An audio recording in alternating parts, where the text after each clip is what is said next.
मुख्यमंत्री योगी आदित्यनाथ के जो नेतृत्व वाली प्रदेश सरकार है, महिला विकास और सशक्तिकरण के साथ ही महिलाओं को आर्थिक रूप से आत्मनिर्भर बनाने के लिए तत्परता से कार्य कर रही है। योगी सरकार ने प्रदेश की महिलाओं को रोजगार, स्वरोजगार के अवसर उपलब्ध कराकर उन्हें आर्थिक गतिविधियों से जोड़ा और उनके सपनों को नए पंख लगाए। इसी का नतीजा है कि आज प्रदेश की महिलाएं अपने जीवन के स्तर को और बेहतर बना रही हैं। प्रधानमंत्री उज्ज्वला योजना के साथ ही अन्य योजनाओं को प्रभावी तरीके से लागू करके महिलाओं के चेहरे पर खुशी और उनकी सेहत की सुरक्षा करने में पीएम मोदी के मार्गदर्शन में उत्तर प्रदेश के मुख्यमंत्री योगी आदित्यनाथ सफल रहे।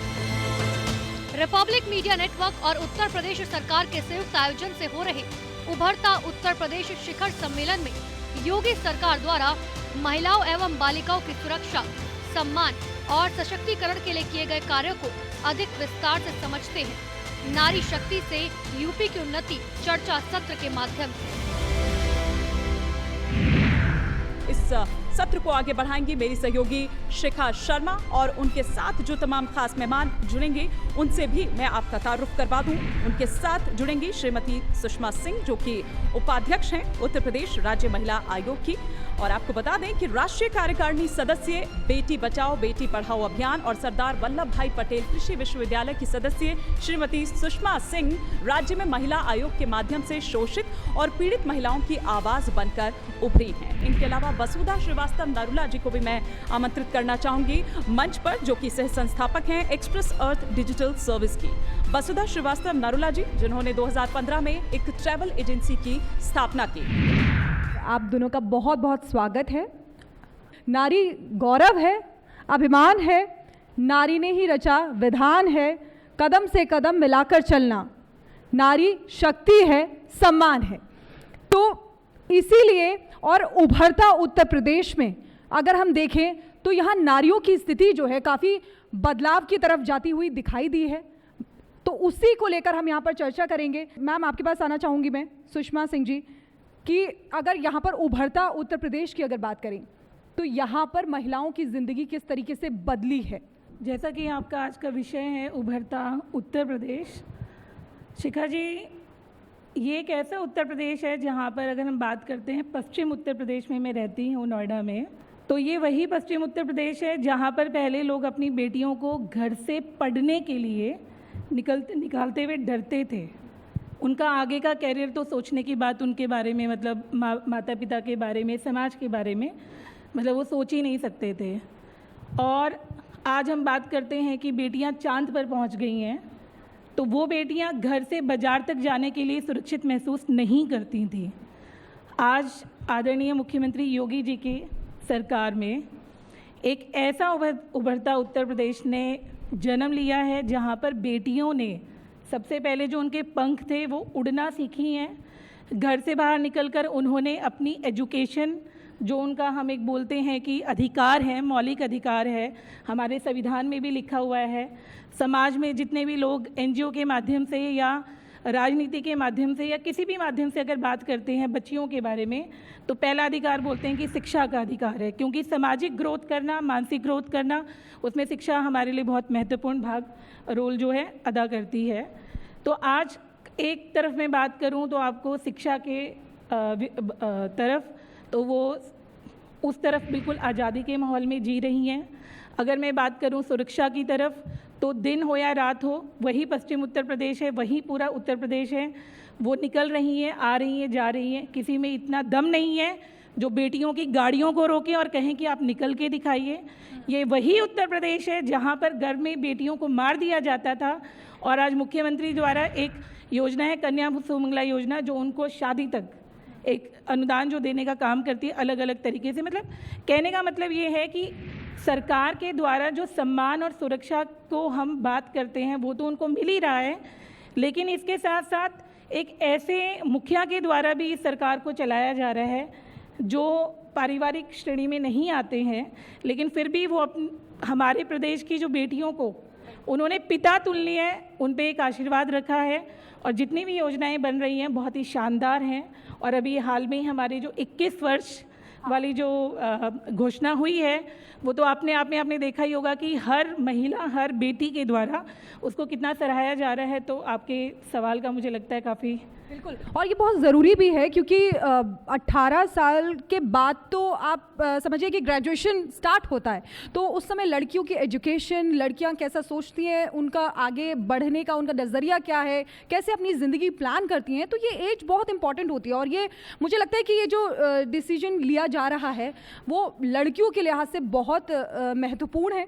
मैम, आपसे मैं कहना चाहूँगी, वसुधा श्रीवास्तव नरोला जी, बहुत कुछ आप कर रही हैं, क्योंकि मैं पढ़ रही थी एक्सप्रेस अर्थ डिजिटल सर्विसेज के बारे में, लगभग 70% फीमेल्स हैं जिनको आपने जॉब दी है, रोज़गार दिया है। तो इट्स वेरी इंपॉर्टेंट B2B और B2C जो सर्विसेज आप दे रही हैं, आप इसके बारे में थोड़ा सा बताइए। मैंने जब अपनी जॉब छोड़ी थी 2015 में, तो कुछ सोचा नहीं था उस वक्त कि क्या मतलब आगे का क्या जर्नी है, मगर एक चीज़ बहुत क्लियर थी मेरे दिमाग में कि जो चीज़ें मैंने शायद खुद फेस करी है या फिर मेरे नोन में मेरे फ्रेंड्स, मेरी बहनें जिन्होंने फेस किया है, वो मैं शायद अगर कोई ऐसा ऑर्गेनाइजेशन बनाती हूँ तो वो सारी चीज़ें मैं एलिमिनेट करके ही चलूँगी। जिसमें से एक बहुत मेजर जो बात थी वो ये कि जब भी कोई औरत गैप लेती है बिकॉज ऑफ प्रेगनेंसी या फिर बिकॉज ऑफ एनी इलनेस, तो उसको वापस से जॉब मिलना जो है ना वो बहुत ही ज़्यादा मुश्किल हो जाता है। तो जब हम लोगों ने अपनी एक कमेटी बनाई, जो हम लोग HR की टीम है, तो हम लोगों ने इंश्योर किया कि जो भी एप्लीकेंट्स आएंगे, अगर उसमें वुमेन है तो प्रिविलेज पहले वुमेन को मिलेगी, अगर सेम सर्टिफिकेट है एंड सेम एजुकेशन बैकग्राउंड है जो हम रिक्वायर्ड करते हैं पर्टिकुलर पोजीशन को हायर करने के लिए। और अगर उसमें कोई गैप ईयर है because of pregnancy, because of any such physical illness, mental illness, और उसके बाद वो रीजॉइन करना चाहती है टू इस्टेब्लिश हर सेल्फ, और तो उनको पहले प्रेफरेंस दिया जाए। Of course if she has a calibre, I mean education के वाइज एंड एक्सपीरियंस वाइज, तो we give privilege to those womens more. और शायद यही रीज़न है कि आज की डेट में हमारी ऑर्गेनाइजेशन में ज़्यादा औरतें हैं और मैन कम हैं। But I am not biased toward women, but I respect कि अगर हम लोग अपनी तरफ से खुद स्टार्ट नहीं करेंगे तो आई डोंट थिंक कि कोई और उनको हाथ देगा। पहले हमें अपने घर से स्टार्ट करना पड़ेगा। बहुत ज़रूरी भी है कि जब प्रधानमंत्री नारी शक्ति की बात करते हैं, वुमेन एम्पावरमेंट की बात करते हैं, मुख्यमंत्री योगी आदित्यनाथ इस चीज़ की बात करते हैं और काफ़ी सारी योजनाएं जो हैं वो लेकर आए हैं। मैं सुषमा सिंह जी के पास जाना चाहूँगी कि जिस तरीके से कस्तूरबा गांधी बालिका विद्यालय संचालित किए गए हैं, इनके बारे में आप कुछ बताइए कि किस तरीके से, क्या सिर्फ लड़कियाँ पढ़ती हैं या उनको सुविधाएँ दी जाती हैं, किस तरीके की सुविधाएँ इसमें दी जाती हैं? बहुत ज़रूरी है। केंद्र सरकार और राज्य सरकार ने खासकर बालिकाओं के लिए बहुत योजनाएं बनाई हैं। शिखा जी, अभी जिनके बारे में आप पूछ रहे हैं, कस्तूरबा विद्यालय, जनपदों में ये ब्लॉक लेवल पे इनकी उपस्थिति रहती है। सरकार के द्वारा इनको पूरा फंडिंग किया जाता है। वहाँ पर जो एक एरिया जो बना हुआ है उसका पूरा बाउंड्री वॉल जो है और उसके अंदर जिस टाइप का बिल्डिंग बना हुआ है, उस प्रेमिसेस में अगर मैं बात करूं, जो बच्चियां पढ़ रही हैं उनकी देख रेख से लेके उनकी मेंटल हेल्थ, फिज़िकल हेल्थ और उनकी एजुकेशनल जो भी रिक्वायरमेंट्स होती हैं, ये सब सरकार के द्वारा फुलफ़िल की जाती हैं और वो पूरा मॉनिटर होता है CCTV कैमरे के माध्यम से भी। और इसका पूरा एक जो रिपोर्टिंग है वो हमारे लखनऊ में जो बैठे हैं डिपार्टमेंट शिक्षा विभाग के, उनको भी होता है। खाने सब्जी जो उनका एक मेन्यू चार्ट भी बना होता है कि क्या सब्जी बनेगी, न्यूट्रिशन को ध्यान में रखते हुए, क्योंकि बच्चे ग्रोइंग एज के होते हैं उस समय, तो उनको खासकर न्यूट्रिशन वैल्यूज़ में जो फूड मिलना चाहिए उसके बारे में भी एक चार्ट बना हुआ होता है। जो मील चार्ट है उसके अनुसार ही वहाँ पे खाना मिलता है, जैसा उनको जो देना होता है उसका भी समय भी वहाँ पर बाधित किया जाता है। और इसमें जो टीचर्स वहाँ पे काम करते हैं वो भी सरकार के द्वारा चयनित होकर उनकी देखरेख में ही काम करते हैं। और इसके बनने से एक सबसे अच्छी सुविधा ये रही है कि बहुत सारे माता पिता ऐसे होते हैं जिनके पास ऐसी सुविधाएं नहीं होती हैं, क्योंकि दोनों अगर एक लेवल पे काम करते हैं तो वो अपने बच्चों को स्कूल तक नहीं छोड़ के आ पाते हैं, अपनी बच्चियों को खासकर। तो और वो पढ़ाना चाहते हैं, तो ऐसे लोगों को बहुत प्रोत्साहन मिलता है, वो अपनी बेटियों को यहाँ छोड़ के जाते हैं। तो ये बालिकाएं जो हैं वहाँ पे पढ़ती हैं, शिक्षित होती हैं और उनको सभी प्रकार की सुविधाएं सरकार द्वारा मुहैया कराई जाती है। बहुत बड़ी बात है और सबसे बड़ी बात है शिक्षा, जो सबसे इम्पॉर्टेंट रोल कहीं भी प्ले करती है। किसी भी चीज़ को ग्रो करना है, आगे बढ़ना है, और मतलब लड़कियों के लिए बहुत ज़रूरी है क्योंकि उनकी स्थिति को सुधारने के लिए, तमाम चीज़ों के लिए। अच्छा, एक चीज़ और, अगर देखा जाए सिक्योरिटी वाइज, तो इस उभरते उत्तर प्रदेश में सिक्योरिटी वाइज फीमेल्स क्या लगता है कि यहाँ पे फील करती हैं? जैसे पहले हुआ करता था, वो एंटी रोमियो स्क्वाड बना है, काफ़ी सारी ऐसी चीज़ें, वुमेन हेल्पलाइन नंबर आ गई है, तो कैसा लगता है आपको? प्लीज़। ये मैं पर्सनली बता सकती हूँ कि मैंने फ़ील किया है।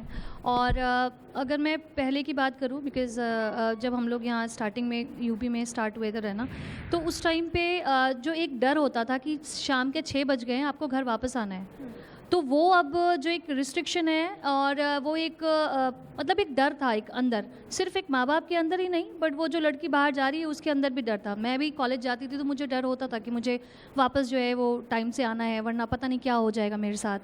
खाली ऑटो लेने में भी डर लगता था, या मेट्रो से अकेले आ रही हूँ मतलब गाज़ियाबाद तक, तो एक अंदर से जो एक डर है ना, वो ख़त्म हो चुका है। हमें पता है कि बाहर कोई है जो निगरानी रखा है। हाँ। जो पहले जो चीज़ की कमी थी कि पहले कोई बाहर नहीं है और हम अपनी सिक्योरिटी खुद ही अपने हिसाब से कर रहे हैं, तो हमें बहुत ज़्यादा प्रोटेक्टेड रहना है। एक वॉल बना लिया था, तो अब वो वॉल जो स्फेयर है उसका काफ़ी बड़ा हो गया है, तो इस वजह से I guess more secure feel करते हैं हम लोग।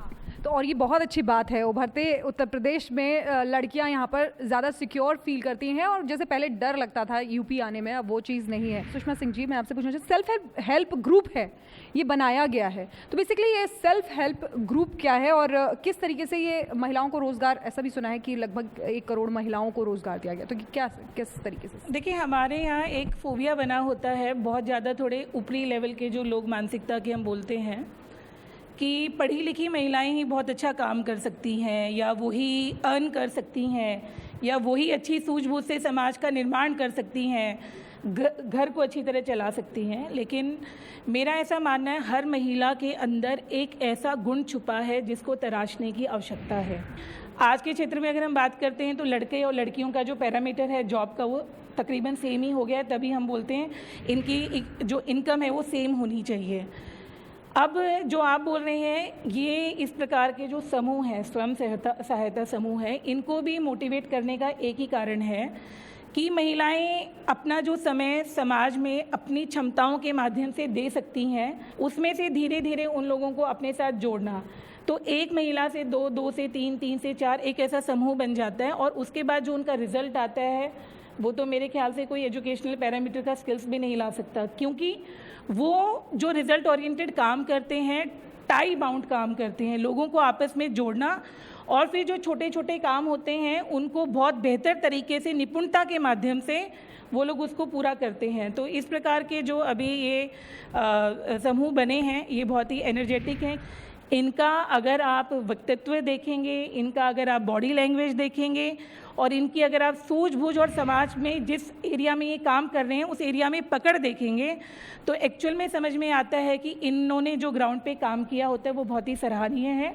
इनको सिर्फ थोड़ा सा मोटिवेट करने की आवश्यकता है, थोड़ा सा अवेयर करने की आवश्यकता है, और यही महिलाएं हैं जो सरकार की नीति, चाहे केंद्र सरकार की नीतियाँ हो, चाहे प्रदेश सरकार की नीतियाँ हो, महिलाओं बालिकाओं से अपने काम के परे उनको भी जन जन तक पहुंचाने में ये महिलाएं बहुत सक्षम होती हैं। ये जो आंकड़ा है ये और भी आगे वास्ट होने वाला, मतलब बड़ा होने बिल्कुल वाला। इसीलिए हम लोग बार बार आयोग इस काम को कोशिश करता है कि जब भी हम जनपदों में जन सुनवाई के कार्यक्रम करने जाते हैं तो इस प्रकार के समूहों के साथ बैठकर हम लोग अवेयरनेस कार्यक्रम करें, इनको जागरूक करें, इनके सबसे पहले क्या तो इनके अधिकार हैं, उसके बाद क्या सरकार की नीतियां हैं। क्योंकि देखिए, सरकार की जो नीतियां महिलाओं और बालिकाओं के लिए बनी हुई हैं वो एक सर्वे के माध्यम से डिज़ाइन होती हैं, और सरकार दिन रात कोशिश करता है कि महिलाएं और बच्चियां जो हैं वो अपने घर में सुरक्षित रहें, और एक बेसिक पैरामीटर पे जो उनको सुविधाएं मिलनी चाहिए समाज का अंग होने की वजह से, और सरकार उसको देख रही है, तो उसके माध्यम से तो इस प्रकार की महिलाओं को अगर हम स्वयं सहायता समूह की महिलाओं को हम लोग जागरूक करते हैं, तो जब वो कैंपेनिंग करने जाते आते हैं, चाहे पेंशन बेनिफिशरी हो, चाहे अगर हम बात करते हैं कन्या सुमंगला योजना है, चाहे अभी आपने और भी अन्य हमारी योजनाओं के बारे में बात किया है, कस्तूरबा विद्यालय हुआ, मतलब हर प्रकार की चीज़ों से अगर हम लोग इन लोगों को जागरूक करते हैं तो एक बहुत अच्छी सहायता हम लोगों को मिलती है।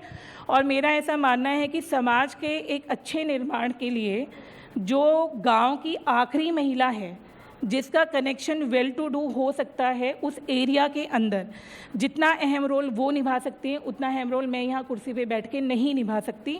तो हम लोग जब जाते हैं तो लोगों से बात करना, जागरूक करना, अवेयरनेस कार्यक्रम कराना, नीतियों को बताना, इन सब में इन लोगों का बहुत इम्पोर्टेंट भाग रहता है। और अभी आपने देखा भी है कि पंचायत विभाग ने भी इन महिलाओं को काफ़ी जागरूकता कार्यक्रम इनके लिए बनाए हैं, अन्य विभाग भी डिज़ाइन कर रहे हैं, तो ये अपने आप में एक बहुत अच्छी पहल है। अच्छा, आपने एक बात कही है सर्वे वाली, कि आप सर्वे करवाते हैं, तो ये भी कई बार सवाल उठता है कि कैसे आप वो करते हैं, तो सर्वे आप किस तरीके से सर्वे रहते हैं आपके? देखिए, सर्वे हमेशा समय समय पे तो बदलता ही रहता है। आज एक सर्वे जब हम लोग ये देखते हैं, मैं अपने आयोग की बात करती हूँ क्योंकि मैं दिन रात आयोग के लिए काम कर रही हूँ। जब हम लोग काम कर रहे थे तो पहले दिन जब हम अगस्त 2018 में सरकार के द्वारा हम लोगों की टीम बनाई गई तो 2 दिन हम लोगों ने पूरा स्टडी किया कि बेसिक प्रॉब्लम क्या है। तो सभी बातचीत और जितना सबके अंदर सूझबूझ थी तो ये था कि हर एक पीड़ित महिला के लिए, एक वो मानसिक पीड़ित भी होती है और कहीं ना कहीं उसको शारीरिक पीड़ा भी होती है, तभी वो आयोग तक आती है। तो उसको सबसे पहले हमें क्या देना है आयोग की तरफ से। तो हमारे आयोग में जो पहली मीटिंग हुई 1 हफ्ते के अंदर, उसी दिन हम लोगों ने एक व्हाट्सएप नंबर जारी किया जो एक प्रकार का हेल्पलाइन नंबर था। क्योंकि ये नंबर जारी करने का कारण एक ही था, कोई भी महिला हमारे पास पहुंचने के लिए उसके पास 3 ही जरिए होते थे, या तो डाक के माध्यम से हमें आती थी, ईमेल के माध्यम से उनके द्वारा हमको कोई भी ईमेल करना, मुझे नहीं लगता ग्रामीण परिवेश में ये संभव था, और अगर वो बाई ट्रेन या बाई बस आती है तो उसको पूरा 24 घंटे उसका खर्च हो जाता था।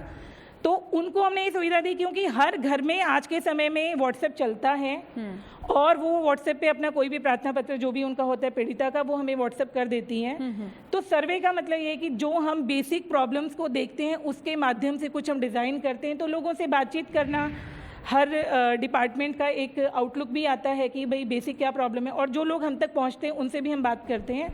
तो इसी आधार पे सर्वे जो है डिज़ाइन होता है। बिल्कुल। एक आपसे आखिरी सवाल मैं और करना चाहूँगी कि ट्रैवल का है और कई जगह आप खुद भी गई होंगी, लेकिन ये चीज़ जो यहाँ पर देखी है, पिंक टॉयलेट्स जो बने हुए हैं, तो ये मुझे लगता है कि सभी राज्यों के लिए एक मतलब उनको देखना चाहिए कि किस तरीके से यहाँ पर महिलाओं को लेकर यहाँ डेवलपमेंट्स हो रहे हैं, महिलाओं की सुविधाओं को ध्यान में रखते हुए ये किया जा रहा है, उसको लेकर बताइए। मुझे ये चीज़ कमी इंडिया के अंदर लगी जब हम लोग रोड ट्रिप्स करते हैं, और यहाँ पर ये बहुत मेजर प्रॉब्लम है, हमें पेट्रोल पंप ढूंढना पड़ता है। फिर अगर आप रात में हो तो आप ये विसिनिटी देखना पड़ता है कि पेट्रोल पंप में कैसे लोग हैं। तो एक सिक्योरिटी अगेन एक क्वेश्चन मार्क आ जाता है कि क्या हमें रुकना चाहिए। बट जो चीज़ अभी यूपी में स्टार्ट हुई है, ये एक तरीके का एग्जाम्पल है जो हर एक स्टेट को, ये एक चॉइस नहीं होनी चाहिए, ये एक मैंडेटरी चीज़ होनी चाहिए कि हाँ हमें करना है। ये बहुत बेसिक सी चीज़ है जो हम सिर्फ एक फीमेल को रिक्वायर्ड नहीं है, ये चीज़ें ये पूरे जेंडर के लिए है। तो ये तो बहुत बेसिक सी एमिनिटीज़ हैं जो हमारे को चाहिए ही चाहिए। उभरते उत्तर प्रदेश में उभरती महिलाओं के साथ ये बातचीत की, और मतलब जिस तरीके से उत्तर प्रदेश में हो रहा है महिलाओं को लेकर, मिशन शक्ति ले लीजिए, प्रधानमंत्री उज्ज्वला योजना की शुरुआत ले लीजिए, तमाम और भी कस्तूरबा गांधी बालिका विद्यालय जो शुरू हुआ है, और रोज़गार को लेकर इतने रोज़गार मुहैया कराए जा रहे हैं। शौचालय में भी मुझे लगता है कि कई ऐसी महिलाएँ हैं मतलब जिनको शौचालय में उनकी नियुक्ति भी हुई है। ये तमाम चीज़ें, यानी कि उभरता हुआ उत्तर प्रदेश कैसा है, ये हमने उभरती हुई महिलाओं से पूछा है। आप दोनों का बहुत बहुत शुक्रिया हमारे साथ जुड़ने के लिए।